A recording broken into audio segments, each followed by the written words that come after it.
Le Congo joue au monde sans contrepartie. Le monde aujourd'hui est confronté au défi du réchauffement climatique. Le Congo, c'est la deuxième solution après le Brésil. Le monde aujourd'hui est confronté au problème de la faim. 1 milliard d'individus sont malnutris. Et on a démontré qu'avec les terres congolaises bien exploitées, on peut produire pour nourrir 2 milliards d'individus, c'est-à-dire résorber 2 fois le déficit alimentaire mondial. Le monde aujourd'hui est confronté à la crise de l'eau douce. On a démontré qu'en cette matière-là, le Congo à lui seul renferme 13% de toutes les eaux du monde.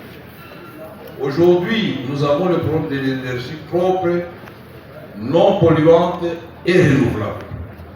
Inga et les autres ressources que nous avons citées ici constituent une grande solution pour le monde. Aujourd'hui, la rareté des matières premières fait du Congo, au fait, le cœur de la transition énergétique en ce qui concerne les matières stratégiques, le cobalt, le lithium, le cuivre. Le Congo aujourd'hui, avec la rareté des terres, c'est aussi une destination. Mais alors, malgré tout ça, pourquoi ça ne marche pas? Ça ne marche pas, c'est là que j'ai révisité d'abord le modèle historique. J'ai fait exprès dans mon introduction pour vous mettre dans le cœur de la conférence, parce que justement, nous n'avons pas aujourd'hui un modèle économique typiquement congolais. Aujourd'hui, nous sommes dans une économie totalement extravertie et même au niveau de la réflexion, apparemment, nous sommes extravertis.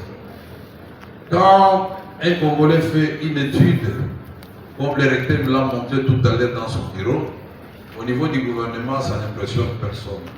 Mais quand c'est un expert de la Banque mondiale, du Fonds monétaire international, c'est des millions de dollars qui sortent. Alors que ces études de la Banque mondiale, le Fonds monétaire international, peut-être c'est un fonctionnaire du ministère du Plan qui l'a rédigé à la place de cet expert.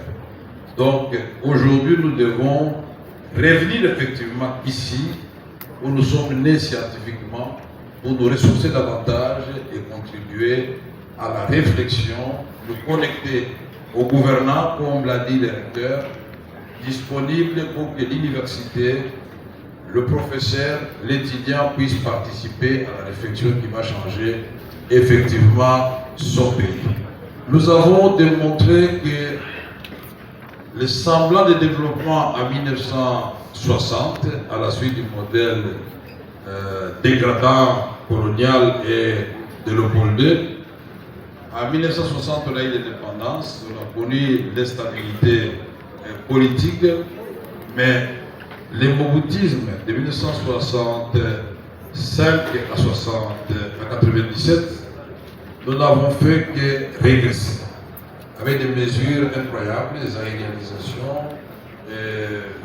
Fonds monétaire international, mais dans un cadre non pas très bien préparé. Et on a connu un semblant de stabilité entre 2011 et 2016. Mais après, c'était encore croissance négative. Est-ce que la République démocratique du Congo peut se développer?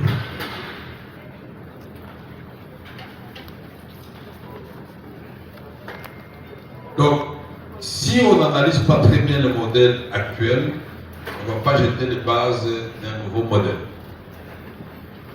La croissance économique chez nous, toute la production du Congo, toutes les richesses du Congo, c'est la mine. Mais les mines, nous n'en contrôlons pas des cours. Il suffit que ça bouge et tout le pays est déstabilisé.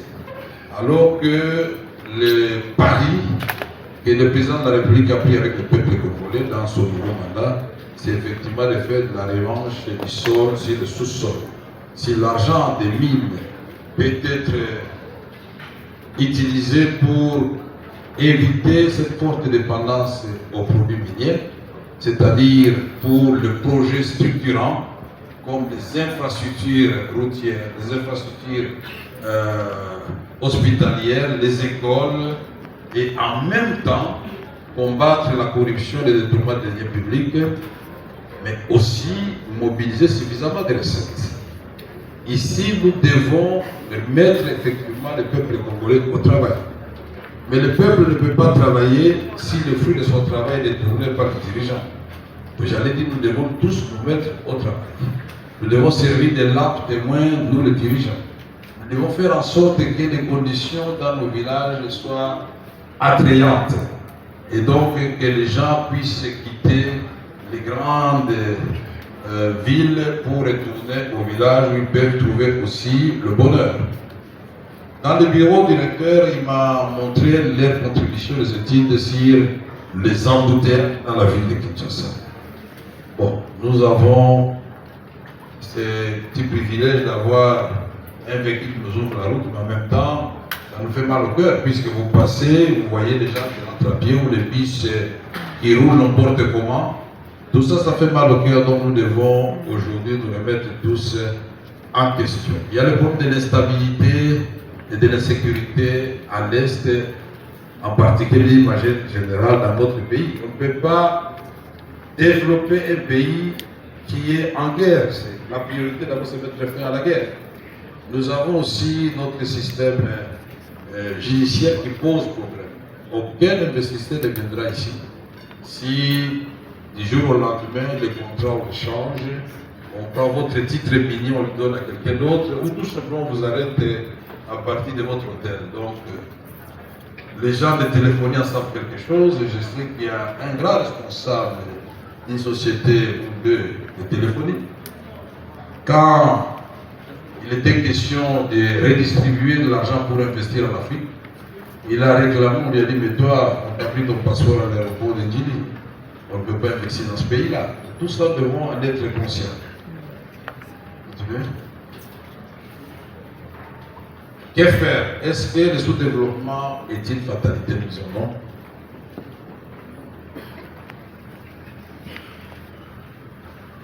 Nous devons travailler sur le changement de mentalité, effectivement, ça nous le savons déjà tous. Nous devons mobiliser la population par le travail, spécialement dans le secteur agricole. Pourquoi le secteur agricole? Parce que j'ai parlé des investissements et des projets structurants. Aujourd'hui, le peuple congolais ne refuse pas de travailler. Quand vous allez dans certains coins du pays, vous voyez la tomate qui pourrit, vous voyez les riz, vous voyez les maïs à Nyuzu, à Kongolo et partout. Mais il n'y a pas de rails, il n'y a pas de route, il n'y a pas de route de désert agricole. Pourquoi ils doivent encore continuer à produire? Ils ne vont pas produire. Aujourd'hui, nous devons améliorer les conditions dans les milieux ruraux pour attirer les gens et créer de l'emploi. Je peux prendre l'exemple de la Chine. 122 millions d'hectares sont cultivés aujourd'hui. Retenez bien votre souffle. C'est 399 ou 90, je vérifie mes statistiques, des gens qui travaillent. Mais 300 millions de personnes qui travaillent, ça signifie 3 fois la population congolaise. Alors, Madame la Première ministre s'est donné comme défi de créer 7 millions d'emplois. 6 millions d'emplois, 7 millions d'emplois. Monsieur le ministre des Portefeuilles, 6 millions d'emplois. Alors, vous regardez, pour la même surface que la Chine, nous ambitionnons nous d'avoir 6 millions. Mais la Chine utilise 300 millions de personnes pour plus de 1 million, je crois, 600 000 fermes dans le secteur privé. C'est extraordinaire. Donc nous pouvons changer ce pays si nous créons des conditions de bon développement. Nous avons, mais je ne vois pas dans le slide, nous avons parlé aussi de l'autonomisation de la femme et le rôle des jeunes. Avant d'en arriver là, on peut montrer ce que nous proposons comme voie de communication. On a superposé la carte fluviale, la carte terrestre, la carte ferroviaire et il y a une autre carte comme la carte aérienne. Donc, ce sont des multinationales. Tant que nous n'avons pas fait ceci, nous pouvons tout faire. Le Congo, dans chaque province sera tiré vers l'extérieur. Le marché intérieur du Congo, à lui seul, c'est 100 millions. Nous devons voir Bujimaï échanger avec Isabelle. Nous devons voir Bukavu échanger avec Zongo. Nous devons voir Dilolo échanger avec Ar. Et c'est faisable. C'est-à-dire, nous partons de notre chemin, notre fleuve, nos rivières, les affluents du fleuve. Nous avons les tracés des chemins de fer qui existent aujourd'hui et celui des Zouélés, mais qui ne répondent plus, ces rails ne répondent plus aux standards modernes. Mais au moins les tracés existent. On ne peut pas exploiter des mines et les transporter chaque jour par camion. On n'avait qu'à voir combien de fois on aurait fait la route de l'éducation universelle. Il faut qu'on pense au rail et les bateaux prennent les relais pour les exportations. Aujourd'hui, notre système bancaire fait que tous les pays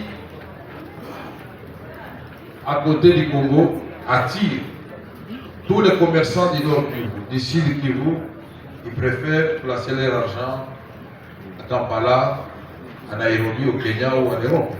Parce que si on s'organise très bien, nous sommes certainement les premiers producteurs du cacao, sans quel soutien de l'État.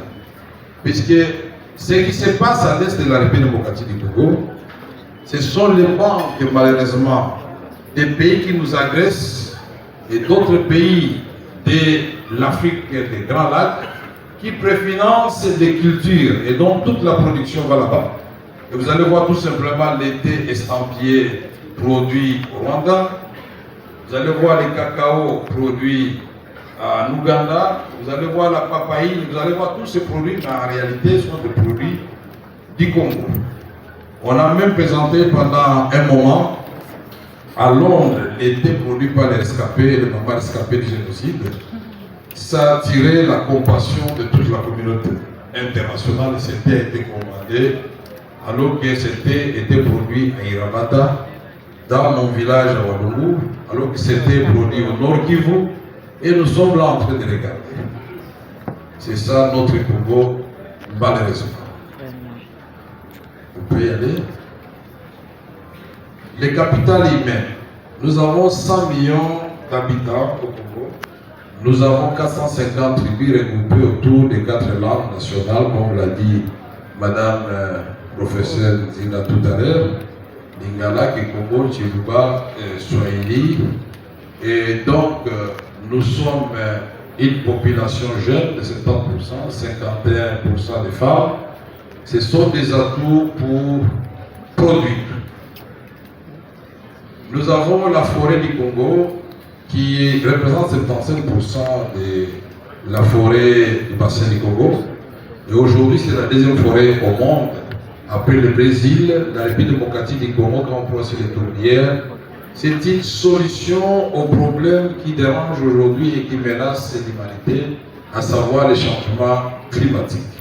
Mais en contrepartie de cette contribution naturelle du Congo, nous ne recevrons rien. Ce n'est pas la faute aux donateurs, c'est la faute aux Congolais parce que nous ne menons pas suffisamment de lobbying et de politiques attractives pour rentrer dans nos droits. Puisqu'au même moment, le Brésil touche des milliards. L'Indonésie qui vient en 3e position touche des milliards. Mais pourquoi pas nous? Nous avons aussi, vous pouvez continuer. Alors là, on vous montre tous les atouts dont je vous ai parlé au niveau des sources énergétiques éparpillées à travers toute la République démocratique du Congo. Un véritable scandale. Et là, nous avons repris la colonne avec la capacité de chaque site. En partant de Bazouélé jusqu'à Tuapa, vous avez tout cela dans notre pays. Vas-y. C'est les 100 000 mégas dont j'ai parlé tout à l'heure. Alors, du côté du tourisme, vous savez que 4 types de singes au monde, 3 se trouvent uniquement en République démocratique du Congo. Et là, l'un de même aussi de l'Okapi.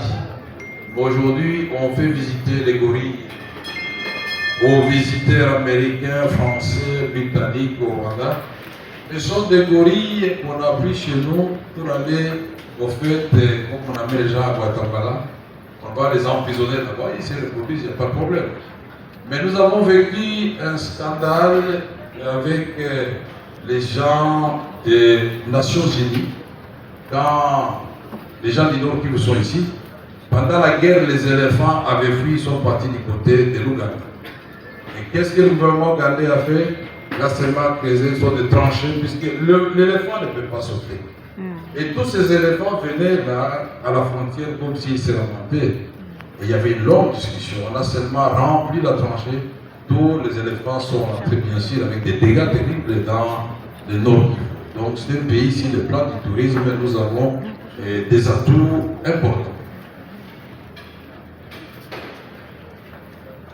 Le paradoxe que nous avons souligné ici, c'est effectivement, malgré toutes ces richesses, le pays peine à décoller et continue à lutter contre la pauvreté, les inégalités et le sous-développement.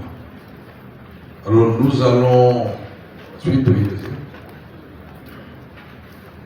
Là, on a repris dans un tableau tous ces paradoxes, le développement humain, tout ce qui a tiré des vies et des jours, pour montrer que les Congo, malgré tout ça, nous sommes classés parmi les pays. L'explication superficielle, elle n'est pas profonde. Pourquoi? Parce qu'une petite analyse sommaire démontre qu'il y a des pays qui, géographiquement, ne sont pas bien situés, mais ces pays se développent. Vous avez cité le Brésil. Cher Vital, le Brésil a plus de 8 millions de kilomètres carrés. Donc en termes de surface, le plus large. La RDC, 2 345 000 kilomètres carrés. Les États-Unis sont très vastes. Le Canada, la même chose. La Russie.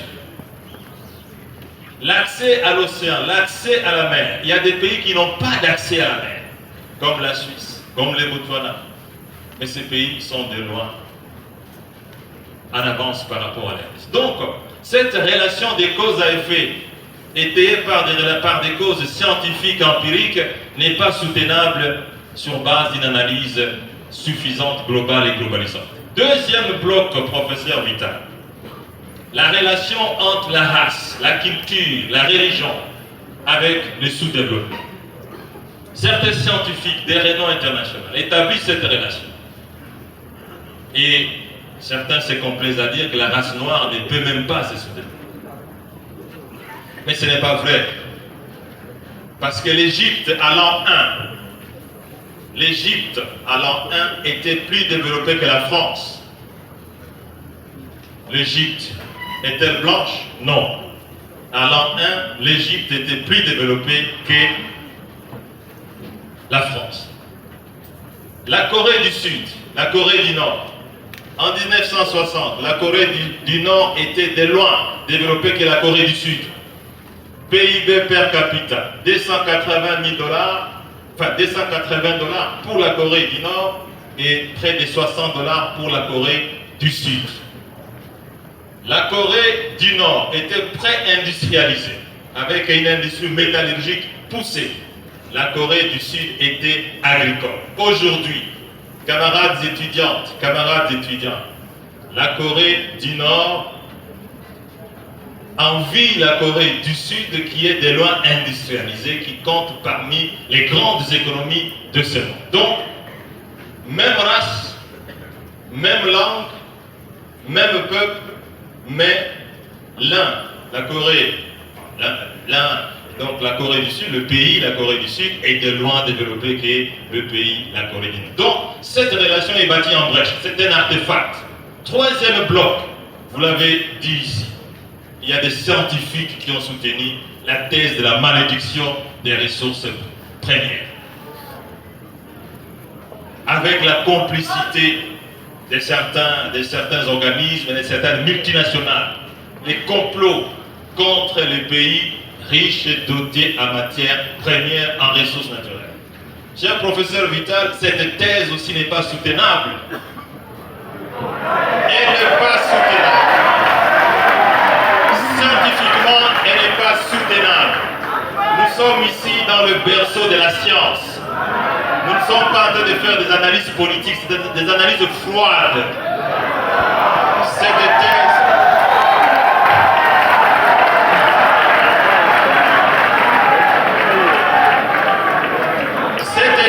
ce n'est pas soutenable parce que la même RDC, en 1960, c'était l'une des économies les plus prospères en Afrique. Mais elle était toujours dotée de ressources naturelles. Mais aujourd'hui, elle est parmi les pays les plus pauvres du monde. Elle a toujours les mêmes ressources naturelles.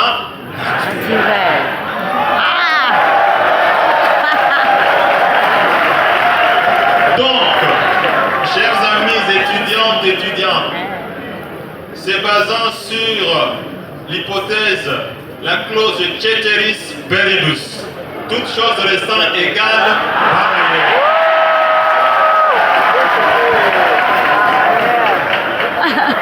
Vous avez des pays qui sont dotés en ressources naturelles, comme les Botswana.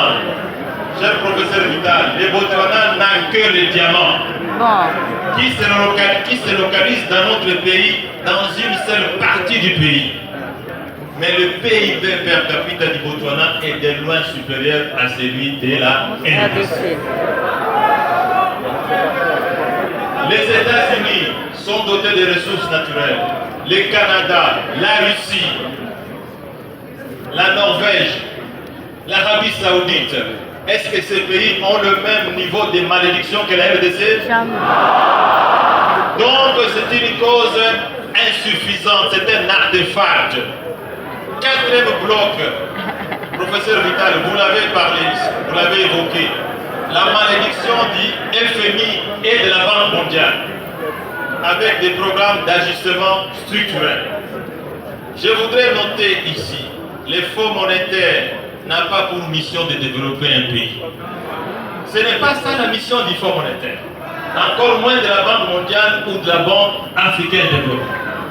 Et donc, l'analyse que nous avons faite démontre à suffisance que les programmes d'ajustement du Fonds monétaire peuvent ou ne pas développer la RDC. Le bloc que nous avons retenu dans cette analyse scientifique fouillée, c'est que la théorie institutionnelle, la théorie des institutions, c'est-à-dire la théorie qui met la relation entre les institutions de qualité et le développement d'une part, et les institutions de faible qualité et le développement d'autre part. C'est une thèse qui a été mieux élaborée, défendue par des grands économistes de renom international comme Douglas Knox, comme Echimoglu, comme James Robinson. Et cette relation s'explique parce que il va de soi, lorsque vous avez des institutions de qualité, elles produisent le développement. Lorsque vous avez des institutions de faible qualité, comme en RDC, elles produisent le sous-développement. Quelle est la valeur ajoutée, cher professeur Vital? Et j'espère que cette valeur ajoutée sera prise en compte dans les travaux de ces forums que nous souhaitons de bienvenue. Et d'ailleurs, nous vous en félicitons pour l'avoir initié avec l'Université de Kinshasa et la Faculté des sciences économiques. La thèse que nous soutenons, c'est la théorie du leadership, chers amis. C'est une théorie qui fait ses avancées dans le monde scientifique et dans le monde professionnel. Un leadership de qualité produit le développement, un leadership de mauvaise qualité, un leadership médiocre produit le sous-développement. Et les pays sous-développés sont en fait le produit d'une crise de leadership. Et notre thèse soutient l'antériorité, je dis bien l'antériorité, de la théorie de leadership par rapport à la théorie institutionnelle. Pourquoi? Parce que les institutions de qualité sont le produit des hommes. Les institutions de mauvaise qualité sont le produit des hommes. L'antériorité de la théorie de leadership est dans la production scientifique que nous venons de faire, professeur. Nous montrons comment on construit une offre de leadership de qualité. Les hommes et les femmes sont capables de produire une offre de leadership de qualité. Et nous sommes en train d'établir une étude scientifique qui montre qu'$1 investi dans l'amélioration de l'offre de leadership a un effet multiplicateur supérieur à $1 investi dans la construction d'une route ou d'une école. Voilà la base théorique. Pour conclure, cher professeur, quelle est ma contribution au cours de ce débat? Il faudra que dans le modèle économique que vous avez proposé pour le progrès de la RDC, qu'on prenne compte de la variable leadership. S'il n'y a pas de leader, toutes les théories que vous avez évoquées dans votre exposé ne pourront pas amener le développement dans ce pays. Ce pays est en panne de leadership. La bonne gouvernance, madame la modératrice, merci. La bonne gouvernance, elle est apportée par un leadership de qualité. Les bonnes réflexions, le professeur, le recteur est là, sont apportées par un leadership de qualité. Voilà ma contribution, je vous remercie. L'homme est lui-même à la base de sa construction, mais également à la base de sa... Notre alma mater. Et vive la faculté des sciences économiques et de gestion, et vive la RD Congo. Je vous remercie.